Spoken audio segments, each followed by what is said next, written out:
So good afternoon, everybody. Thank you for being here. We are here to talk about Hands2Hearts, which is an Arlington County initiative between the hospital, Virginia Hospital Center, and our partners at Arlington County Fire and EMS.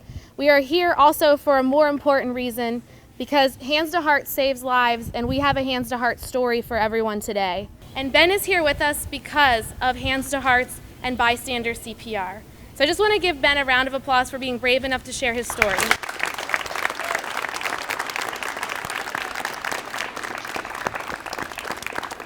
So it started out, it was a Friday, it was a typical school day. My son got up, he made himself some breakfast, he went off to school, and then about a half an hour later, I get a call from the school that said, you know, your son has collapsed, we think he had a seizure, you need to get to the hospital immediately. And as a result of this collapse, people came to his aid at the school, at the county level, from the emergency first responders and dispatchers, Arlington County Fire and EMS, the SROs that are employed by Arlington County Police, and was transported to Virginia Hospital Center. And I have to tell you, the only thing that went through my mind was like, wait, was there a school shooting? Because, you know, why else would my son have collapsed? My son's perfectly healthy, he has no health issues. And so, you know, I rushed to the hospital, and, you know, there my son was at the Virginia Hospital Center.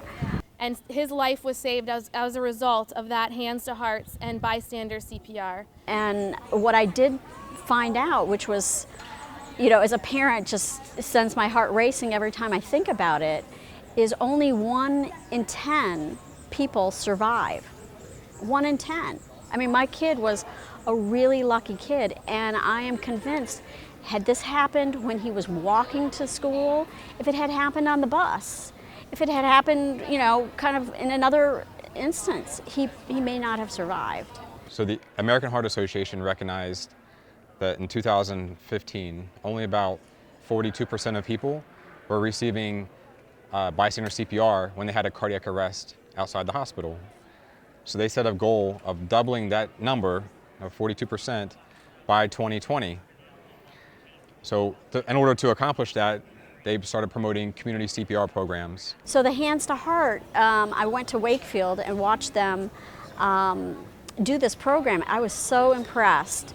I think they told me they got about 850 students and staff trained within 2 days. The Arlington County Fire Department, along with Virginia Hospital Center, recognized the significant impact of bystanders recognizing cardiac arrest and initiating hands-only CPR. So we jumped on board and we started Hands2Hearts. Arlington County has amazing emergency rescue people. I love them. You know, I just wish I could hug every single one of them because they saved my kid's life. And then it's an effort to get the community to be able to recognize cardiac arrest, call for help, and start compressing the chest. We call it the 3 C's. So check for responsiveness. If they're unresponsive, not breathing normally or not breathing, you want to call for help, call 911, send somebody to get an AED. And then the 3rd C is compress the chest, which is just hands-only compressions. No ventilations or rescue breathing is required. It's very simple.